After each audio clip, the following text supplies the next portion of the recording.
온 우주에는 헤아릴 수 없는 수많은 만물이 존재하고 있습니다. 은하계에는 수많은 행성들이 있고요. 빛나는 별들이 있습니다.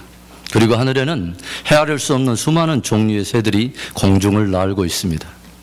그런가 하면 이 지면 위에는 또 수많은 수목과 또 나무와 그리고 그 아름다운 자태를 뽐내고 있는 많은 꽃들이 있습니다. 그리고 지면 위에는 뛰는 짐승들과 오늘도 우리의 눈에는 우리가 눈을 기울이지 않기 때문에 잘 보이지 않지만 섬세하게 움직여가는 많은 또 곤충들이 있고요. 또 저 바다에는 넓은 바다 속에도 역시 많은 물고기들이 존재하고 있고 많은 종류의 해초들이 있습니다. 그런가 하면 저와 여러분처럼 끊임없이 무엇을 생각하고 사고해내면서 모든 만물을 인지해내는 인간이라고 하는 존재들이 있습니다. 그런데 방금 말씀드린 이 모든 만물을 한마디로 우리가 부를 수 있다면 어떤 이름으로 부를 수 있을까요? 바로 피조물입니다.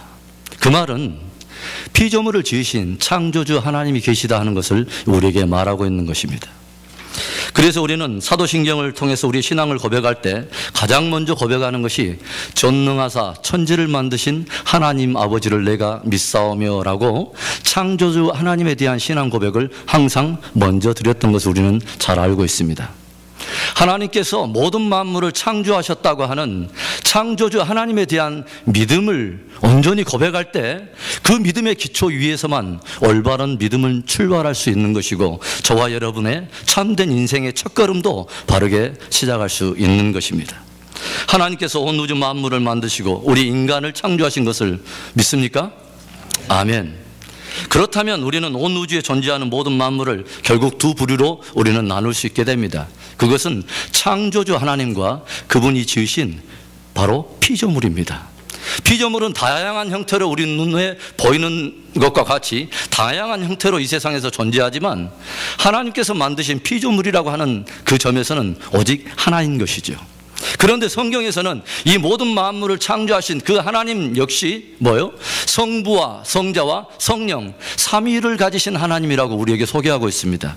그래서 지금까지의 말씀을 다시 한번 종합해서 풀어드린다면 이 모든 우주는 또 그에게 존재하는 모든 것은 삼위일체 하나님이심과 또 그분의 지으신 모든 피조물로 구성이 되었다는 것을 우리는 알게 되는 것입니다.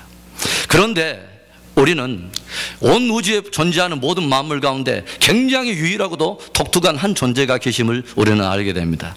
그게 바로 참 하나님이시면서 참 인간이 되신 바로 예수님이십니다. 그분이 바로 하나님이면서 동시에 인간이신 우리가 믿는 예수 그리스도입니다.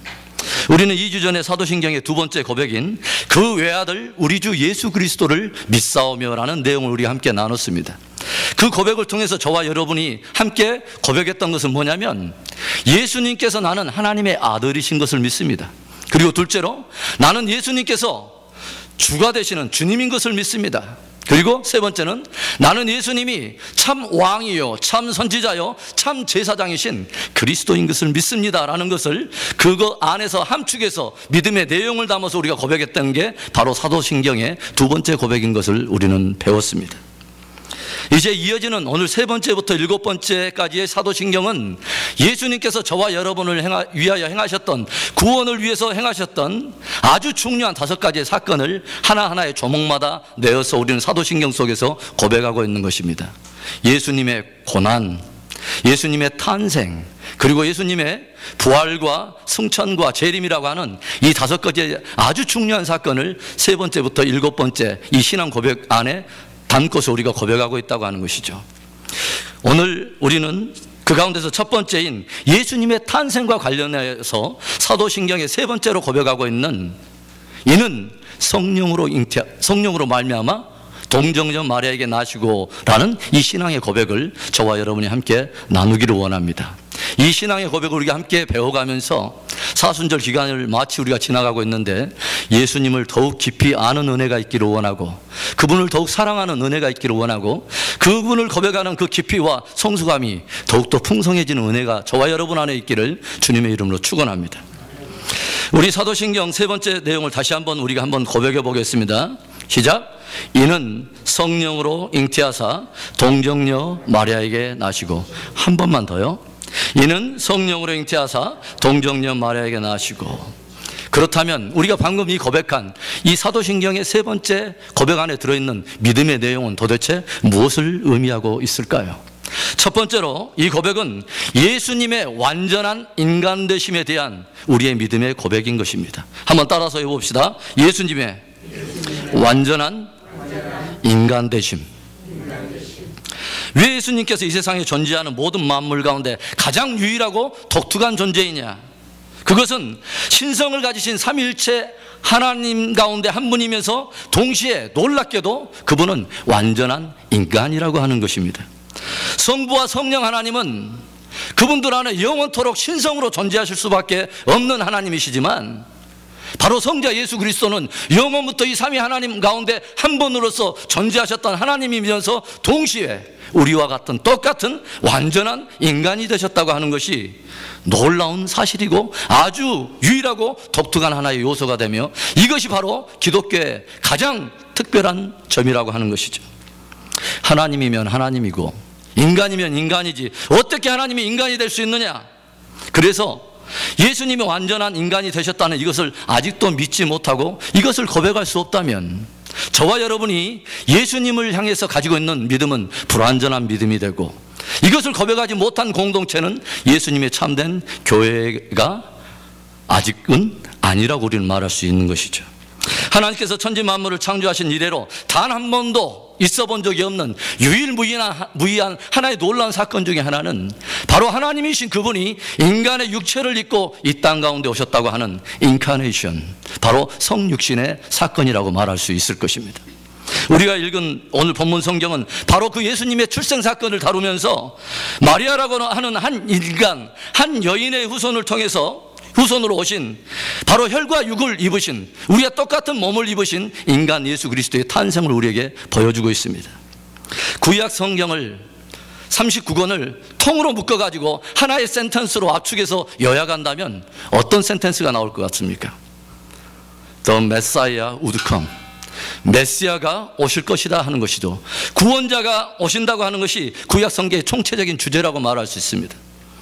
그래서 메시아는 히브리어고 그리스도는 헬라어인데 이 두 단어 동일하게 무엇을 의미하냐면 기름 부음을 받은 자라고 하는 뜻이죠. 그것은 무슨 말이냐면 온 인류를 구원하기 위해서 메시아가 오시는데 그리스도라고 하는 그분이 오실 것이라고 하는 것이 구약 전체 성경의 주제이고, 끊임없이 성경을 통해서 선지자를 통해서 하나님께서 말씀하신 것은 그 메시아이신 그분이 인간의 몸을 입고 이 땅 가운데 오신다고 하는 것입니다. 성경에서 가장 먼저 여인의 태를 입고 여인의 후손으로 오신다고 하는 바로 그 사건을 가장 성경에서 먼저 말해주고 있는 부분이 어떤 부분입니까? 바로 창세기 3장 15절의 말씀이죠. 우리 함께 읽어보겠습니다. 시작. 내가 너로 여자와 원수가 되게 하고 너의 후손도 여자의 후손과 원수가 되게 하리니 여자의 후손은 내 머리를 상하게 할 것이요 너는 그의 발꿈치를 상하게 할 것이니라. 인류가 에덴 동산에서 선악과를 따먹고 하나님 앞에 범죄했을 때 하나님께서는 사단의 머리를 깨부실, 장차 죄와 사망의 권세를 깨버릴 한 존재가 여인의 후손으로 오게 될 것을 바로 말씀해 주셨습니다. 그런데 하나님께서 이 말씀을 지금 누구에게 하고 계시냐면 바로 사단, 옛뱀에게 지금 이 말을 던지고 있다고 하는 것이죠. 그렇다면 우리는 이 여인의 후손으로 오게 될 이 하나님께로부터 오는 이 말씀을 들은 사단이 가장 무엇을 두려워하고 가장 무엇을 경계하고 무엇 때문에 혈안으로 가득 차 있게 될 것을 우리는 짐작할 수 있지 않겠습니까? 바로 하나님께서 말씀하신 여인의 후손으로 오게 될, 바로 그가 오게 되면 자기의 모든 권세가 다 깨져버리기 때문에 우리는 예수님의 당시에 정사와 권세를 잡았던 헤롯이라고 하는 한 인물을 통해서 아기 예수로 태어나신 바로 그분을, 메시아이신 그분을 죽이려고 했던 사단의 음모와 계계를 우리는 성경을 통해서 밝히 알고 있습니다. 오늘날도 사단이 가장 두려워하고 가장 혈안이 되는 것은 사람들이 예수님을 깊이 알게 되는 것을 두려워하는 것입니다. 왜 그러냐면 누구든지 예수 그리스도를 믿기만 하면 하나님께서 여인의 후손으로 보내실, 바로 그를 통해서 구속을 이루실 일들을 성취하기 위해서 아들의 몸을 입고 여인의 후손으로 오고 혈과 육으로 오신, 몸을 입고 오신 바로 그분이 오시면 뭐요? 모든 권세가 다 깨져버리기 때문에 그를 믿는 모든 사람이 다 구원을 얻는 일들이 성취돼 버리기 때문에 사단이 가장 경계하고 두려워하는 것은 예수 그리스도를 우리가 깊이 알기 시작하는 것입니다. 저는 저와 여러분이 예수님을 깊이 알기를 원합니다. 많은 사역과 많은 일보다 예수님이, 그분이 누구인가가 저와 여러분의 능력인 것입니다. 주 하나님께로부터 우리는 능력을 받게 돼 있고, 의존적으로 지음받은 저와 여러분에게는 예수 그리스도가 누구인가, 이게 바로 저와 여러분의 능력이 되는 것이죠. 여자의 후손으로 이 땅에 오신 예수님을 믿으면 믿는 사람은 누구든지 구원을 얻게 하신 것이 바로 하나님이 인간을 위해 베풀어 주신 최고의 사랑이며, 저와 여러분이 바로 이 시간에 영접해야 될 은혜의 복음인 줄로 믿습니다. 이 땅에 오실 메시아의 탄생을 예언했던 구약의 한 선지자가 있었습니다. 바로 이사야 선지자입니다. 이사야서 7장 14절, 오늘 본문의 말씀과 중복되어 기록되어 있지만 우리 한번 읽어보겠습니다. 그러므로 주께서 친히 징조로 너희에게 주실 것이라. 보라, 처녀가 잉태하여 아들을 낳을 것이요 그 이름을 임마누엘이라 하리라. 무슨 말이에요? 하나님께서 온 인류를 위해서 하나님께서 친히 주시는, 친히 행하시는 인류 최대의 징조 하나가 있는데, 그것은 처녀가 잉태하여 아들을 낳을 것이라고 하는 것입니다. 즉 하나님께서 온 인류를 위해서 주시는 한 존재가 처녀의 몸을 통해서 지극히 인간의 일반적인 과정, 탄생과 모든 성장의 과정이 우리가 똑같은 인간의 몸 안에 스스로를 제한하시고 이 땅 가운데 오실 한 분이 계시다고 하는 거예요. 그런데 그분의 이름이 누구냐면 임마누엘이에요. 번역한 즉 뭐죠? 우리와 함께 하시는 하나님. 하나님이 우리와 함께 하시다는 말입니다. 그 말은 바로 오시게 될 바로 그분이 우리와 똑같은 인간으로 오시게 될 바로 그것을 성경이 증거하고 있는 것이죠. 하나의 환영이 아니에요. 하나의 그림자가 아니에요.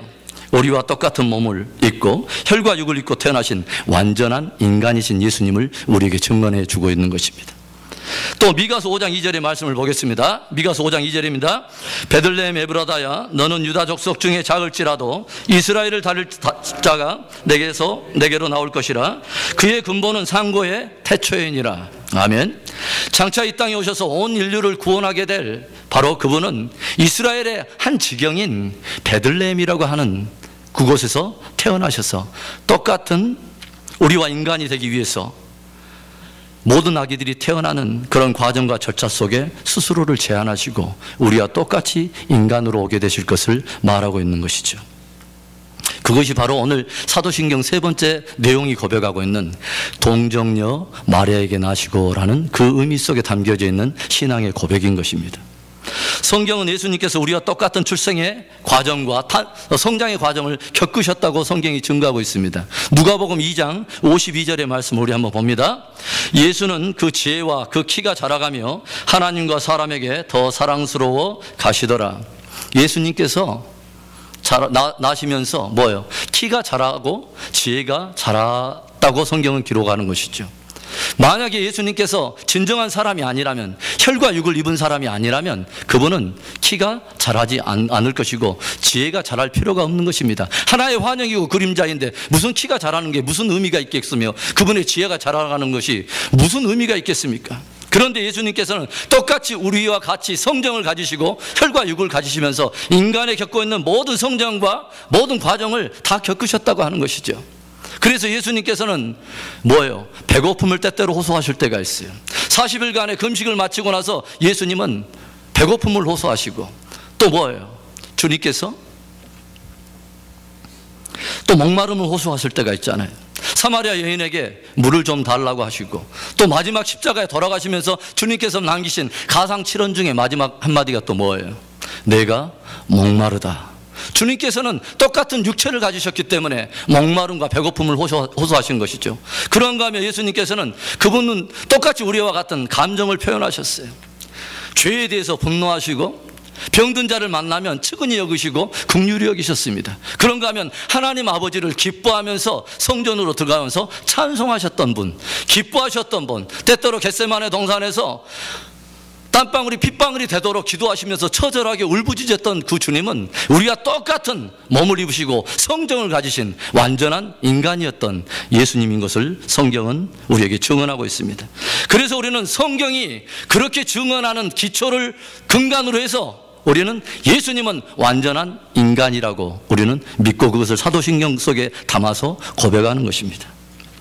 참된 교회, 참된 성도됨의 아주 중요한 기준과 분별의 그 기준점이 무엇인가를 사도 요한은 요한일서를 통해서 이렇게 말해줍니다. 요한일서 4장 2절과 3절의 말씀을 봅니다. 하나님의 영은 이것으로 알지니 곧 예수 그리스도께서 육체로 오신 것을 시인하는 영마다 하나님께 속한 것이요 예수를 시인하지 아니하는 영마다 하나님께 속한 것이 아니니 이것이 곧 적 그리스도의 영이니라. 오리라 한 말을 너희가 들었거니와 이제 벌써 세상에 있느니라. 하나님께 속한 사람과 적그리스도에 속한 자를 어떻게 구별해내느냐? 초대교회가 또 사도들이 무엇을 기준으로 저 사람이 참된 믿음을 가진 사람이냐, 저 공동체가 참된 하나님을 섬기는 공동체냐 하는 것을 분별하는 기준과 분기점을 무엇으로 기준으로 삼았느냐? 예수님이 육체로 오신 것을 시인하는 영마다 하나님께 속했다고 성경은 말하고 있는 것이죠. 바로 그것이 초대교회와 사도들이 가졌던 정통신앙의 하나의 분기점이 되는 것입니다. 사랑하는 성도 여러분, 여러분은 예수님께서 완전한 혈과 육을 가지셔서 여자의 후손으로 오신 저와 여러분과 똑같은 완전한 인간으로 오신 예수님을 믿습니까? 바로 사도신경의 세 번째 고백은 바로 그와 같은 고백인 것입니다. 그렇다면 사도신경의 세 번째 고백이 담고 있는 또 다른 의미 하나를 더 살펴보겠습니다. 둘째로 이것은 예수님의 완전한 하나님 되심에 대한 우리의 신앙 고백입니다. 또 따라서 해보겠습니다. 예수님의 완전한 하나님 되심. 예수님께서 우리와 똑같은 혈과 육을 가지고 인간의 몸에서 태어나셨다면 그분의 도대체 만물 가운데서 독특하다는 것은 무엇을 두고 독특하다고 하는 것이냐? 그분이 잉태하셨을 때 놀랍게도 그냥 마리아가 아니라 뭐요? 동정녀 마리아에게 나셨다고 하는 것이고 그 가운데 누가 개입하셨느냐? 성령이 개입하셨다는 것입니다. 성령으로 잉태하사 동정녀 마리아에게 나셨다고 아주 특별한 지구촌의 역사 속에 한 번도 있을 수 없는 바로 그 사건을 통해서 예수님은 완전한 인간이면서 동시에 뭐요? 하나님께서 개입하신 하나님께로부터 온 하나님의 아들이신 것을 성경이 증언하고 있는 것입니다. 우리가 마태복음 1장을 보면 참 재밌게 구성이 되어 있죠. 성경을 읽으면서 혹시 주무시고 계신 분은 주무시고 싶은 분은 역대상의 족보라든가 아니면 마태복음 1장을 아주 몇 번 이렇게 읽으시면 아주 쉽게 금방 입신에 들어가실 수가 있어요. 그런데 이 족보를 보면 어떻게 편성이 됐냐면은 아브라함이 이삭을 낳고 이삭이 야곱을 낳고 야곱이 유다를 낳고 유다가 베레스와 헤스론을 낳고 쭉 나오는데 어떤 형태냐? 아버지가 아들을 낳는 형태로 족보는 기록되어 있어요. 그런데 이렇게 아버지가 아들을 낳는 이런 형태로 기록된 족보가 갑자기 그 패턴이 딱 바뀌는 구절 하나가 있는데 그게 바로 16절의 말씀입니다. 마태복음 1장 16절의 말씀 우리 한번 읽어봅시다. 야곱은 마리아의 남편 요셉을 낳았으니 마리아에게서 그리스도라 칭하는 예수가 나시니라. 지금까지 계속 아버지가 아들을 낳는 패턴에서 이제 뭐요? 야곱이 마리아 남편 요셉을 낳았으니 여기까지는 좋아요. 그런데 그 다음에 뭐라고 하냐면 마리아에게서 그리스도라 칭하는 예수가 나시니라. 만약에 예수님이 뭐요? 단순하게 완전한 인간이기만 하시다면 사람이기만 하시다면 이 족보는 이렇게 바뀌었겠죠. 야곱은 뭐요? 요셉을 낳고 요셉은 예수를 낳으니라. 그런데 이 성경은 그렇게 되어 있지 않아요. 마리아에게서 그리스도라 하는 예수가 나으시니라. 그게 무슨 말일까요?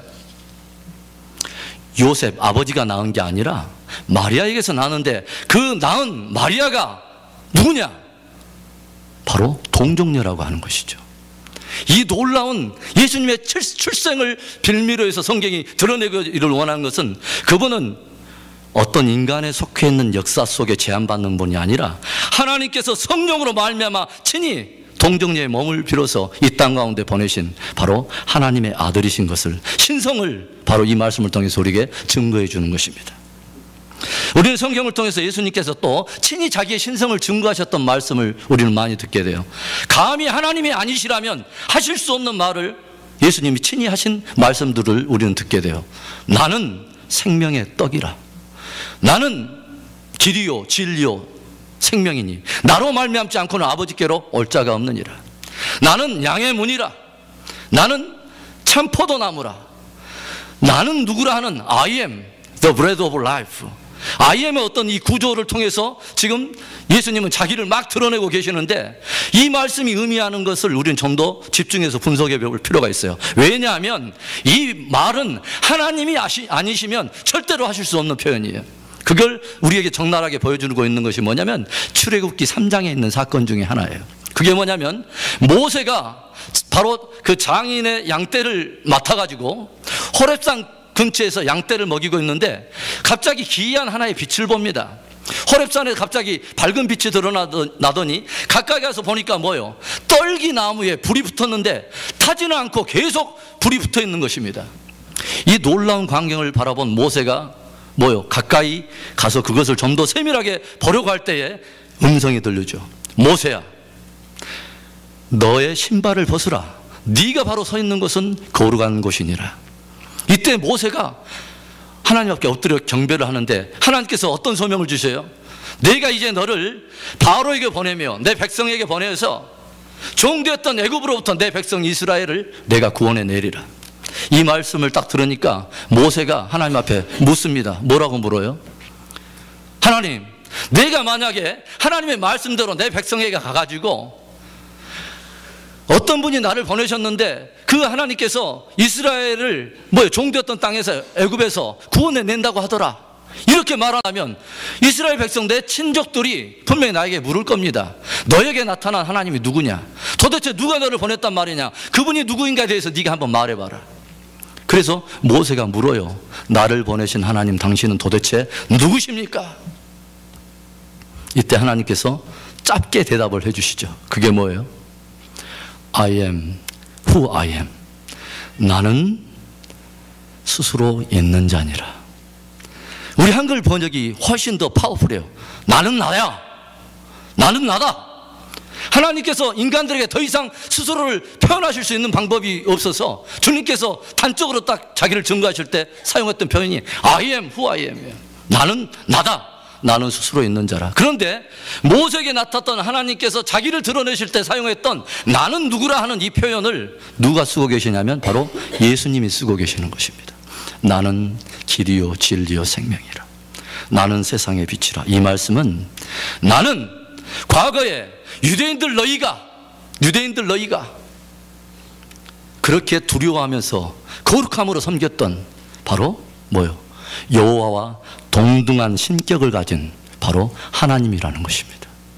유대인들이 왜 예수님을 죽이려고 했는지 아십니까? 우리 요한복음 5장 17절 18절의 말씀을 한번 보겠습니다. 시작.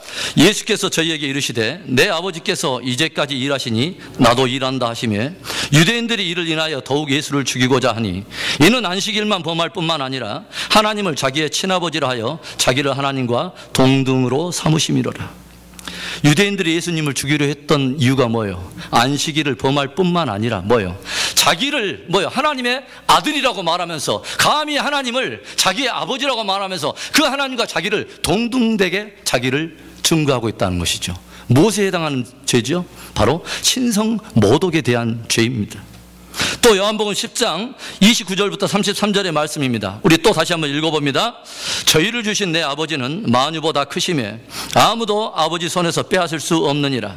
유대인들이 다시 돌을 들어 치려 하거늘 예수께서 대답하시되 내가 아버지께로 말미암아 여러 가지 선한 일을 너희에게 보였거늘 그 중에 어떤 일로 나를 돌로 치려 하느냐? 유대인들이 대답하되 선한 일을 인하여 우리가 너를 돌로 치려는 것이 아니라 참남함을 인함이니 내가 사람이 되어 자칭 하나님이라 함이로다.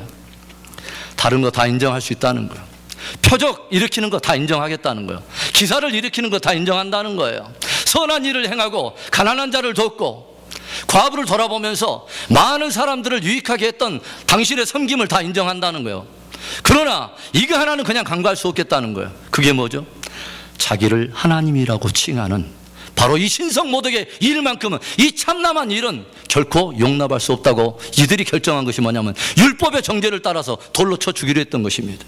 만일에 예수님께서 이렇게 말씀하신다면 전혀 그들과 갈등이 없었겠죠.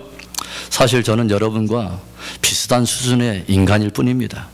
좀 더 여러분과 비교해서 아는 것이 좀 있어서 선생이 되었고, 깨달은 바가 좀 더 특이해서 저는 선지자가 되었습니다. 이 정도 고백을 하셨다면 그들과 아무런 문제가 없어요. 그런데 예수님께서 스스로 뭐예요? 자기의 신성을 드러내시면서 구약의 모세에게 드러났던 여호와와 동등한 신격으로 자기를 드러내시면서 뭐요? 유대인들은 이것을 도저히 감당할 수가 없는 것입니다. 저와 여러분이 왜 예수님을 하나님으로 믿을 수 있는지 아십니까? 저와 여러분이 만들어낸 추리나 어떤 이론이 아니에요. 예수님 스스로가 나는 이러이러한 사람이라 하고 주님께서 여호와 하나님과 동등되게 자기를 드러내신 그분의 증거를 근간으로 해서 우리는 예수님이 하나님인 것을 믿는 것입니다. 우리가 만들어내는 추리나 그런 소설이 아니죠. 요한복음에 보면 예수님께서 뭐예요? 자기가 하나님 아니시면 하실 수 없는 그러한 말들을 통해서 자기를 드러내셨을 뿐만 아니라 하나님 아니시면 할 수 없는 일들을 통해서도 자기가 하나님의 아들이심을 증거하는 것을 우리는 보게 됩니다. 예수님께서 물을 포도주로 만드셨습니다. 피조물은 다른 피조물을 바꿀 수가 없어요.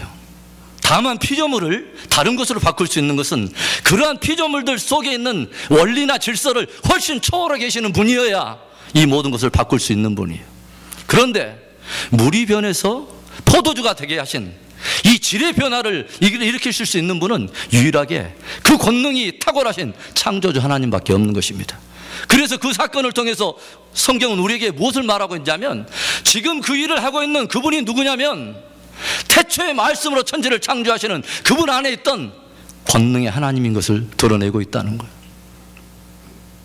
물고기 2마리, 보리떡 5개로 남자만 5,000명을 먹이고 12강조를 남기셨어요. 그 하나님은 어떤 하나님이냐? 양을 초월해서 얼마든지 역사하실 수 있는 창조주 하나님 것을 말해주고 있는 거예요. 한 번은 베데스다 연못가에서 38년 된 중풍병자를 일으키시는데, 38년이라고 하는 시간을 여러분 한번 생각해 보세요. 38년은 인간들이 한번 그 사람을 치료할 수 있는 모든 것을 다 하여간 동원한 이제는 인간의 손을 벗어난 바로 어려운 그런 상황을 말해주는 것이죠. 그런데 예수님께서 베데스다 연못가에서 38년 된 중풍병자에게 말씀하실 때 38년이라고 하는 이 장황한 세월이 굉장히 무색하실 정도로 단 한마디로 끝내십니다. 일어나 내 상을 가지고 가라. 그러니까 이 중풍병자가 일어나서 나음을 입고 바로 갑니다. 무슨 말씀이십니까? 그를 일으킨 바로 그분이 누구인가를 보라는 거예요. 뭐예요? 시간에 전혀 구애받지 않은 영원에서 오신 바로 그분. 그의 근본은 태초의 상권이라. 육체를 입고 인간의 몸을 이 땅 가운데 입고 오셨지만 그분 안에 있는 하나님의 신성, 그분 안에 있는 놀라운 능력은 바로 그가 하나님인 것을 그대로 증거하고 있던 것입니다. 한 번은 왕의 신하가 뭐예요? 자기 아들이 심히 병이 들었다고 찾아왔습니다. 가버나움이라고 하는 곳에서 예수님이 지금 계시는 곳까지 약 37km 이상의 먼 거리를 지금 뛰어왔는데 뭐라고 그래요? 와서 우리 아들을 살려주세요 하니까 예수님께서 갈 것 없다. 뭐라고 말하냐면 내 아들이 나았도다 말씀을 합니다. 그런데 실제로 성경은 무엇을 말하냐면 바로 말씀하신 그 시로부터 그 아들이 나았다고 성경은 증언하고 있습니다. 무엇을 말하는 거예요? 예수님께서는 뭐예요? 공간을 초월하셨어요. 그분의 말씀은 태초에 똑같은 하나님의 말씀과 같이 권능이 있어서 한 번 말하면 그분의 말씀에 권능이 있어서 한 번 그 존재 명령을 받고 온 우주는 지금까지 변함없이 제자리에서 자기 자리를 지키고 있어요. 태양과 별들과 모든 태초에 지으신 하나님의 말씀의 권능으로 말미암아 지어진 모든 만물은 지금까지 여전히 자기 위치에서 뭐요? 보이신 모든 만물과 그 안에 하나님의 능력과 신성을 다 증거하고 있는 자연 계시물로서 우리 안에 드러나고 있다는 것이죠. 그분은 바로 창조 때 하나님과 함께 계셨던 공간을 초월하신 바로 전능하신 하나님 것을 말해주고 있는 거예요. 예수님께서 제자들과 함께 바다를 건너가십니다. 바람과 풍랑이 일어나요. 바람과 풍랑이 일어나는데 하나님이 아니시면 감히 할 수 없는 명령을 내리시죠. 뭐예요? 바람아 잠잠하라. 이 말을 농담으로는 우리는 할 수 있겠죠. 바람아 잠잠하라, 뭐 이 정도 할 수 있겠죠. 하나님의 권능으로 말입니다. 바람아 잠잠하라. 그런데 바람과 풍랑이 잠잠한 거예요. 무엇을 말하는 거예요?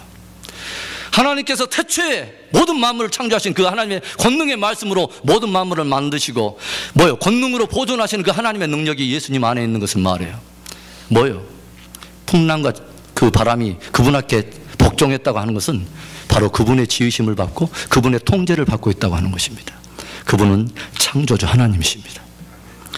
나사로가 죽었습니다. 이미 나흘이나 됐어요. 시체에서 썩은 내가 펄펄 나요. 돌 무덤으로 뭐요? 돌로 그 무덤 앞을 가려놨습니다. 그런데 예수님께서 하나님이 아니시라면 하실 수 없는 말을 명령하며 나사로야 나오너라. 이 주변에 있는 사람들이 깜짝 놀랐을 거예요. 어떻게 그런 명령을 하실 수 있겠어요? 인간 가운데, 사람 가운데서. 그런데 인간의 육체를 입고 똑같이 우리가 똑같은 혈육을 입은 인간 같은데 그냥 선한 선생 정도의 수준 같은데 선한 선지자 수준 같은데 그분의 입에서 나온 말씀은 놀라운 능력의 말씀입니다. 나사로야 나오너라. 나사로가 지금 어떤 상태였는데 그런데 수족을 동인 말처럼 얼마나 그 말씀이 권능이 있던지 수족을 하나하나 풀어낼 과정이 없이 뭐요? 그대로 그냥 튀어나옵니다. 하나님의 말씀은 그 정도 권능이 있습니다. 이때 나사로야 나오너라 했으니까 다행이지 죽은 자야 나와라 그러면 태초부터 그 죽었던 모든 자들이 다 태어났을 거예요. 하나님의 말씀이 그 정도 권능이 안 됩니까? 모든 만물을 하나님께서 그 권능의 말씀으로 붙들고 계시는데 그런데 바로 그 사건은 무엇을 말하는 거예요? 창세기 3장 15절에서 뭐예요? 여인의 후손이 오면 너의 뭐요? 권세를 깨버리고 내 머리를 짓밟으리라 했던 바로 그분이 뭐요? 죄의 권세, 사망의 권세, 심판의 권세를 깨버리는 단적인 사건을 보여주는 게 뭐예요? 나사로야 나오너라. 감히 죽은 자들이 생명에서 깨어나버려, 죽음에서 깨어나버려. 뭐예요? 사망 권세가 깨져버렸다는 걸 말하는 것입니다. 바로 그가 태초에 하나님께서 말씀하셨던 뭐예요? 여인의 후손으로 오게 될 연 인류의 구원자이시며 능력의 구주가 되시는 바로 그분인 것을 증거하고 있는 것입니다. 저와 여러분이 성령으로 잉태하사 동정녀 마리아에게 나시고 라고 고백하는 그 의미 안에는 그분은 우리와 같은 똑같은 혈육을 입은 인간일 뿐만 아니라 그분은 완전한 삼위 하나님 가운데 한 분이시며 뭐예요? 우리와 같이 육체를 입으신 임마누엘, 우리와 함께 하시는 하나님 것을 우리는 믿음 속에 담아서 고백하는 것입니다. 이제 세 번째 신앙 고백이 담고 있는 또 다른 마지막 하나의 의미를 더 살펴보려고 합니다. 그것은 예수님의 완전한 중보자 되심에 대한 우리의 믿음의 고백이라고 하는 것이죠. 따라서 해봅니다. 예수님의 완전한 중보자 되심. 예수님이 완전한 인간이면서 완전한 하나님이라는 사실이 저와 여러분에게 뭐가 그렇게 중요합니까? 왜 그렇게 우리에게 중요한 의미가 있습니까? 왜 우리는 예수님이 완전한 인간이면서 완전한 하나님이라는 이 사실을 믿고 왔고 또 믿어야 하며 왜 우리는 이 사실을 그렇게 귀하게 받아들여야 하느냐 하는 것이에요.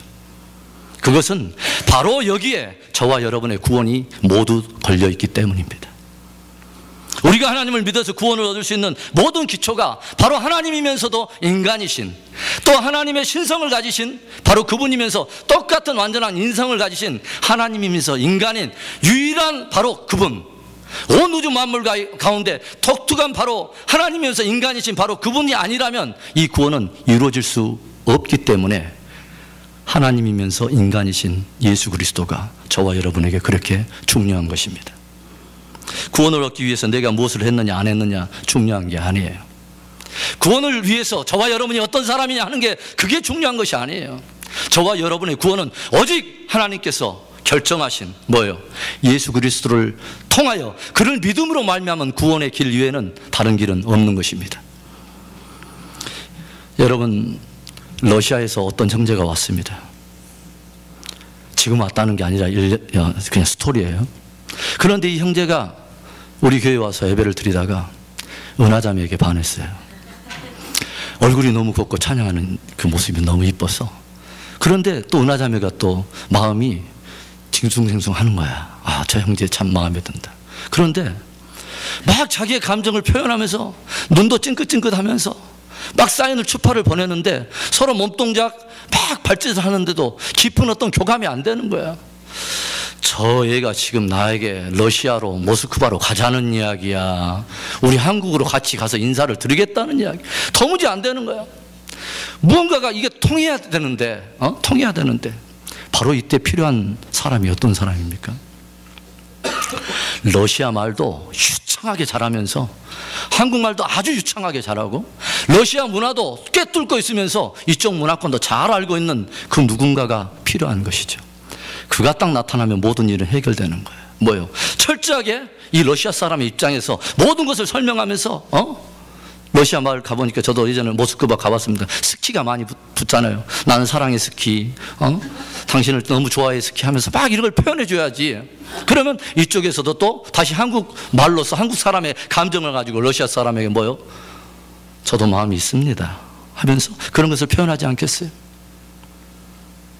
상천하지에 왜 온 우주 만물 가운데 구원하실 분이 오직 하나님이시면서 인간이신 그분이 될 수밖에 없느냐? 바로 그분만이 저와 여러분을 대표하는 인간의 대표가 되실 뿐만 아니라 하나님을 대표하는 바로 하나님이시기 때문에 그래요. 왜 예수님은 완전한 인간이 되셔야만 합니까? 그분이 완전한 인간이 아니라면 저와 여러분의 진정한 뭐요? 대표자가 될 수가 없고 그분이 하신 구속의 일은 저와 여러분에게 아무런 효력이 필요 없어요. 예를 들어서 저와 여러분이 한국인으로서 미국에 와가지고 미국의 국가대표 선수로서 어떠한 경기에 우리가 참여하려면 먼저 아무리 이 사람이 재주가 좋고 뛰는 뜀박질이 어떤 사람을 추종하는 6초대에서 막 100m를 주파한다 해도 무엇이 먼저 선행돼야 됩니까? 이 사람이 미국을 대표할 만한 철저한 미국 사람이 되어야 하는 것이죠.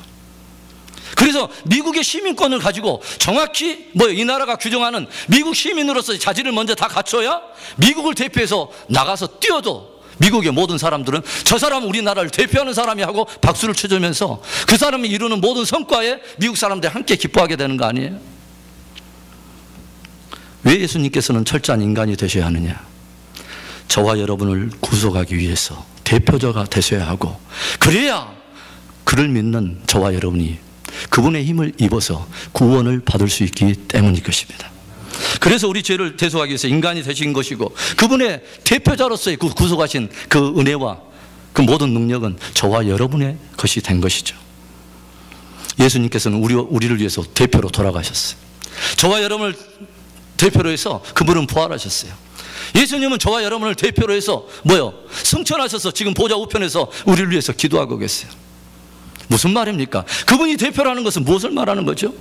그분은 우리의 대표로서 이루신 그분이 성취하신 모든 일들이 그를 믿는 모든 우리가 앞으로 장차 취하게 될 우리의 영광이고 우리의 은혜가 되는 것을 우리에게 보여주는 것입니다.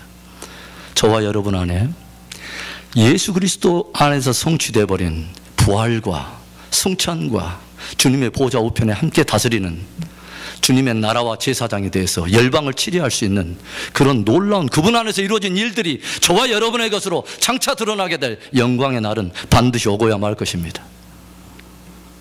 그것이 왜 가능한가? 예수님이 저와 여러분과 똑같이 인간의 몸을 입고 왔기 때문이고 그분이 저와 여러분의 대표자가 되시기 때문이에요. 그렇다면 왜 예수님은 우리를 대표하시는 인간이면서 동시에 하나님이셔야 하냐? 그분이 하나님이 아니시라면 그분은 하나님을 우리 가운데 정확히 드러내실 수가 없어요. 그분이 하나님이 아니시라면 그분이 하는 모든 말은 아버지께로 온 것이 아니라 그분 스스로 자유로 하는 말이에요. 그런데 그분이 하나님이시기 때문에 하나님께로부터 오셨기 때문에 가능한 게 뭐냐? 하늘 위에 있는 모든 진리를 우리 가운데 드러내신 거예요. 아버지께 속한 모든 비밀한 것을 우리를 위해서 밝혀 드러내 주신 것이에요. 그래서 예수님이 하신 말은 한마디도 빠짐없이 바로 진리가 되는 것입니다. 그분이 하나님이시기 때문에 또 하나님이셔야 하는 그 이유가 뭐예요? 그가 하나님이셔야 우리를 자기가 먼저 그 걸어가신 그 길을 그분은 인도하실 수 있기 때문이죠.